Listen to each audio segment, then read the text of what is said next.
Good day, brothers and sisters in Christ.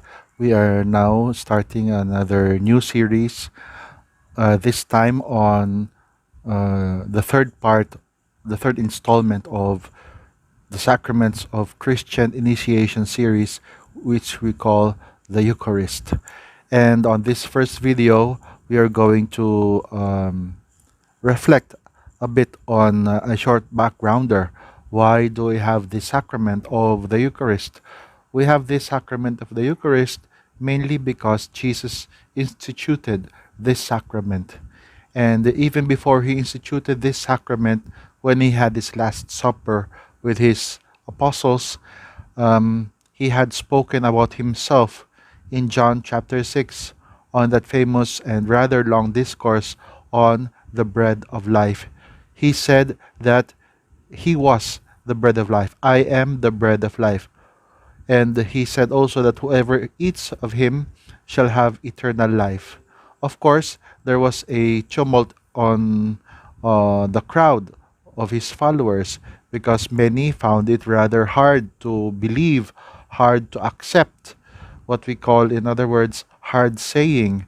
But instead of eating his word, so to speak, Jesus all the more um, emphasized on the fact that he was telling them that he was the bread of life.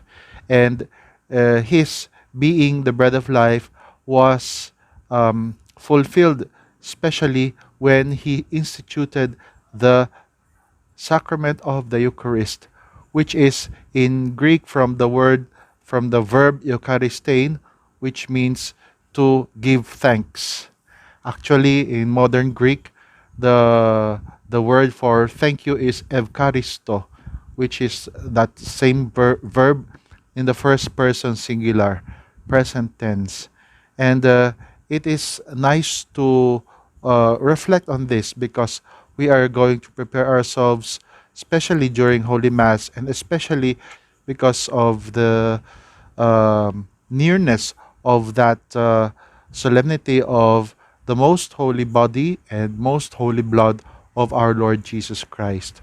Why do we say most holy body and most holy blood? Because, of course, we know that Jesus is true God and true man, and in his person, what we call the two natures, the divine and the human, are united. And because of this, his entire persona, his entire person, the body and soul, and of course his divinity, they are holy, no? And so we are worshiping Jesus wholly and entirely. And in his sacrament of the Eucharist, he has wanted to be with us always.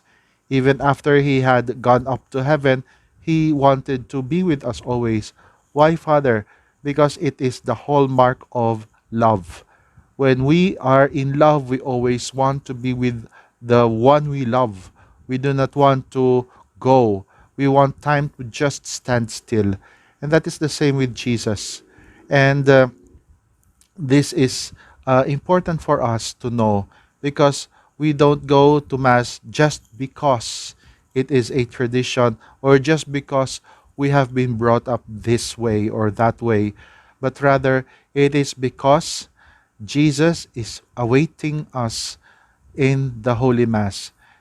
Jesus is awaiting our uh, going, our attendance, our eagerness to listen to His Word, to listen to what He's going to tell us, and also to partake of His very body and His very blood. And this is also in connection with our life. Just as we need food to sustain our strength for our everyday life, so too our soul needs to be nourished. And what better way to be nourished than by the body and blood of Jesus Christ Himself, which is in a miraculous way present in the sacrament of the Holy Eucharist and especially during the Holy Mass. God bless us all.